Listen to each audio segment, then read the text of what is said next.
पुरानी कमेटी को एक निर्णय लेना पड़ा, अंडर 15 और 20, क्योंकि 31 दिसंबर को इनका ये सत्र समाप्त हो जाएगा। उसके बाद अगर ये टूर्नामेंट होता है तो उनका एक साल खराब हो जाएगा। इसलिए सारी फेडरेशनों ने मिलकर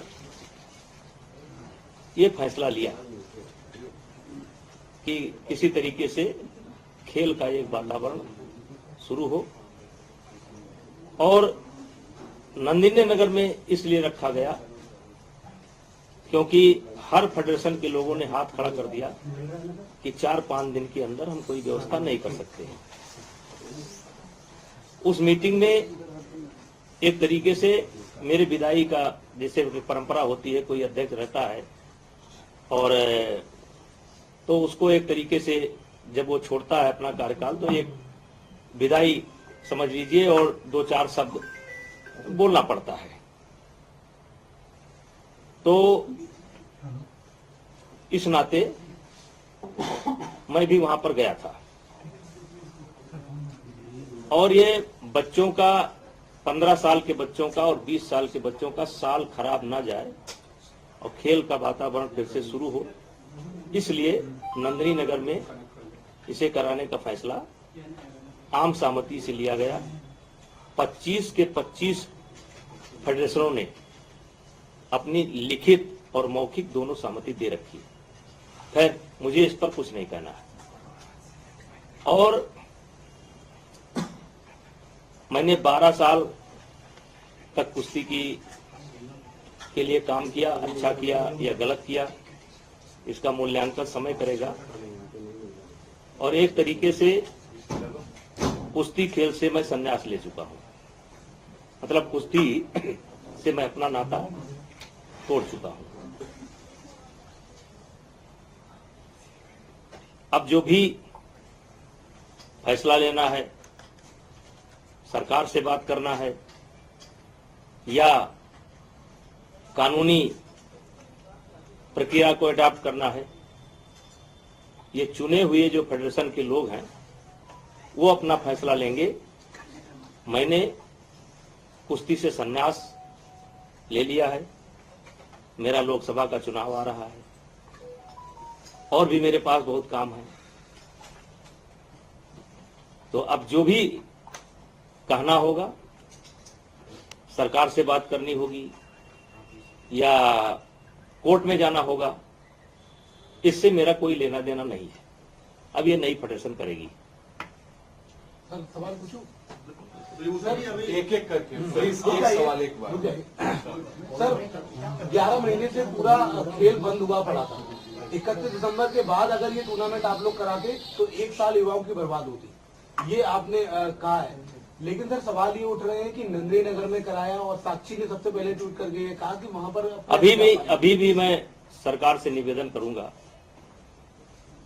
और खेल मंत्रालय से, विशेष करके खेल मंत्रालय से निवेदन करूंगा कि हो सके तो इस टूर्नामेंट को करा लें, अपने देखरेख में करा लें, दिल्ली में करा लें, जिससे बच्चों का 1 साल बर्बाद ना हो। लेकिन इस संबंध में मेरी कोई बात नहीं हुई। सर कुछ पोस्टर्स लगे रहे थे, फेडरेशन का ऑफिस जहां पहले का वहीं रहेगा, भगवान ने दे रखा है, इन पोस्टर्स को भी हटा दिया गया इस फैसले के बाद। हाँ, लगा कि ये अच्छा नहीं है, थोड़ा इसमें घमंड की बू आ रही है, इसलिए आपको खुद को ऐसा लगा? लोगों ने कहा और मुझको भी बाद में लगा, ये पोस्टर मैंने नहीं लगाए थे, कुछ समर्थकों ने लगाए थे, तो मुझको लगा कि इसमें थोड़ा अहंकार की बू आ रही है, इसलिए पोस्टर को मैंने हटवा दिया। सिंह साहब, 27 जुलाई को कहा जा रहा है कि आपने मॉनसून सत्र के दौरान ये कहा कि ये जो भी चल रहा है रेसलर्स और फेडरेशन के बीच में, इससे आप दुखी हैं और आप एमपी के पोजीशन से भी रिजाइन करना चाहते हैं, और फिर आलाकमान ने आपको रोका कि आप रिजाइन नहीं करिए। क्या कैसरगंज सीट से 27 जुलाई को आपने इस्तीफे की पेशकश की थी? नहीं, गलत सूचना है, ये गलत सूचना है। आपने ऐसा जो भी नहीं, ये गलत सूचना है। मैं लगातार अपने नेताओं के संपर्क में रहता हूँ, हर पार्टी मीटिंग को अटेंड करता हूँ, मोदी जी को भी नमस्ते करता हूँ, अमित शाह जी से भी भेंट करता हूँ, नड्डा जी से भेंट करता हूँ। ऐसा कोई फैसला मैंने नहीं लिया। सर एक सवाल है, अमित शाह से मुलाकात करने वाले हैं आप आज मिनिस्टर से? देखिए वो मेरे नेता हैं, मेरे एक काम तो है नहीं, चुनाव आने वाले हैं, मैं कभी भी किसी से मिल सकता हूँ। तो सर एक सवाल है। खेल मंत्री से भी मुलाकात की है नहीं तो इस सब घटना को लेकर? नहीं। तो सर अगर कोई बात होगी उनके स्तर की कोई बात होगी, देखिए मैंने आपको बता दिया कि मैं कुश्ती से 31 दिसंबर को ही अपना नाता तोड़ चुका हूँ। तो सर आने वाले समय में सर, जो एक प्रक्रिया हो रही है पूरा उसमें आपकी reasoning दी गई कोई है। भूमिका नहीं होगी? हैं? जो भी होने वाला है, चाहे कानूनी देखिए प्रक्रिया लोकतांत्रिक उसमें तरीके आपकी से कोई- प्रजातांत्रिक तरीके से सरकार की ही इच्छा पर सुप्रीम कोर्ट के आदेश पर चुनाव संपन्न हुआ, हम्म, पूरी बॉडी बन गई है, हम्म। पूरे के पूरे मेंबर चुने जा चुके हैं। अब उनको सरकार से बात करना है या उनको कहीं कानूनी सलाह लेना है, तो ये मेरा काम नहीं है। मेरे पास बहुत काम है। हमने एक लेटर आया था, उस लेटर में बहुत बड़ा रीजन ये दिया गया है। ये मेरा काम नहीं है, ये मेरा काम नहीं है। ब्रजभूषण जी, जो लेटर आया उसमें कहा गया है कि WFI का ऑफिस वही है जो जहां पर जिस शिकायत की गई थी, यौन शोषण हुआ, वहीं पे फेडरेशन काम कर रही है। तो क्या ऑफिस बदलेंगे? हटाएंगे उनको वहां से आप? मैं नए तो आपका crisis है। मैं नए पदाधिकारियों से चाहूंगा कि वो अपने ऑफिस की व्यवस्था कर लें, और जब उनके ऑफिस की व्यवस्था हो जाए तो अपना ऑफिस नए स्थान पर ले जाए। सर शुरुआती दौर से ही ये चल रही है खबर कि संजय सिंह आपके बहुत ही करीबी हैं। देखिए करीबी तो आप भी मेरे हैं। संजय सिंह भुइयार हैं और मैं राजपूत हूं, छत्री हूं, तो संबंध हो सकता है, दोस्ती हो सकती है। कुश्ती से जुड़े हैं वो 15 साल से, तो कुश्ती में कौन ऐसा है जिससे मेरी जान पहचान नहीं होगी या मेरे संबंध नहीं होंगे। सरकार के फैसले से आपके दबदबे पर क्या असर पड़ेगा, जो आपका दावा था? देखिए जो आई वो गई, अब मुझे आगे देखना है। सर भविष्य में कभी कुश्ती संघ का चुनाव नहीं लड़ेंगे? हैं? कुश्ती संघ का चुनाव तो नहीं लड़ेंगे आप भविष्य में? कभी नहीं। आपने कहा कि लोकतांत्रिक तरीके से सब कुछ हुआ चुनाव, तो सरकार ने इसे निलंबित क्यों कर दिया? उसका ये मेरा जवाब नहीं। मैं इसके लिए अधिकृत नहीं हूँ। मैं इसके लिए अधिकृत नहीं हूँ। एक सवाल हमने आपसे गोंडा में भी पूछा था। 2024 के चुनाव अब 100 दिनों के अंदर हैं। क्या ब्रजभूषण शरण सिंह कैसरगंज सीट से ही लड़ेंगे लोकसभा चुनाव? ये बातें हो रही थी कि आप शायद अयोध्या जा सकते हैं या किसी और सीट से लड़ सकते हैं, कैसरगंज से आप नहीं लड़ेंगे अगला चुनाव। देखिए कैसरगंज, वैसे तो मैं 2 बार गोंडा से रह चुका हूं, मेरी पत्नी भी गोंडा से सांसद रह चुकी है, फिर बलरामपुर से भी हम सांसद रह चुके हैं, तीसरी बार हम कैसरगंज से सांसद हैं। लेकिन ये हमारा गृह क्षेत्र जो है, हमारा गांव या हमारा घर, पहली बार कैसरगंज लोकसभा में है 3 चुनाव से।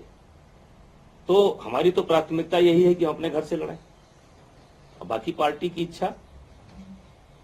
अनुराग ठाकुर से बातचीत हुई आपकी? हैं? अनुराग ठाकुर से बातचीत हुई? क्योंकि पहलवान मेरा रोल ही नहीं है, मेरा रोल समाप्त हो गया चुका आप है। कह रहे हैं रोल नहीं है, ये फैसला मेरा है, रोल समाप्त हो चुका है, मेरा कोई रोल नहीं है। सर आज के इस फैसले से आपकी सेहत पर क्या असर पड़ता है? आज का जो फैसला है उससे ब्रजभूषण पर क्या असर पड़ता है? देखिए आपके सामने बैठा हूँ, आप लोग इंतजार कर रहे थे। हमने तुरंत आपसे कहा कि आप अलग अलग पूछने के बजाय आप एक साथ आइए। मैंने आपको एक साथ बुलाया। अब आपको अगर कुछ लग रहा हो कि मैं बहुत नर्वस हूं और बहुत या इसको लेकर के टेंशन में हूं, मैं क्यों हूं टेंशन में? जब तक मैं अध्यक्ष था तब तक था, चुनाव हो गया। सर एक सवाल है मेरा। बजरंग पुनिया ने कहा कि वो इसलिए दुखी है क्योंकि वो महिलाओं को न्याय नहीं दिला पाए। मैंने उनसे सवाल किया सर कि आपका टारगेट यौन शोषण के मामले में न्याय होना है या फिर अध्यक्ष पद है? तो उन्होंने कहा कि हमारा टारगेट दोनों में है। हम इसी बात से दुखी हैं कि एक तो मामला चल रहा है, इधर अध्यक्ष पे कब्जा एक तरीके से ब्रजभूषण जी करिए। देखिए यौन शोषण का जो प्रकरण है वो अदालत में विचाराधीन है जी। इस पर उस पर कोई टिप्पणी करना उचित नहीं है। और व्यक्तिगत मुझको क्या कहता है, कोई क्या कहता है, इससे मुझे कोई लेना देना नहीं है। 11 महीना से गरिया रहे हैं, जो नहीं कहना चाहिए वो भी कह रहे हैं, उनको मुबारक। आपको अपना लगता है काम करें, पॉलिटिक्स हो रही है अपनी बार- सर? कांग्रेस पार्टी के नेताओं से मिल रहे हैं, आपको लगता है पॉलिटिक्स हो रही है? यौन शोषण के मामले में 1 जनवरी में बैठे थे, मुझे याद है, और आज जाके अध्यक्ष पर पूरा मामला फंस गया। देखिए ये फर्स्ट गांधी से भी मिले थे सर वो लोग। देखिए ये फर्स्ट डे से ही इसमें राजनीति है। जी, अब आप देखिए कि कौन इसमें शामिल नहीं हुआ। कांग्रेस भी शामिल हुई, टुकड़े टुकड़े गैंग भी शामिल हुई, आम आदमी पार्टी भी शामिल हुई, तमाम लोग हैं। क्या क्या करें।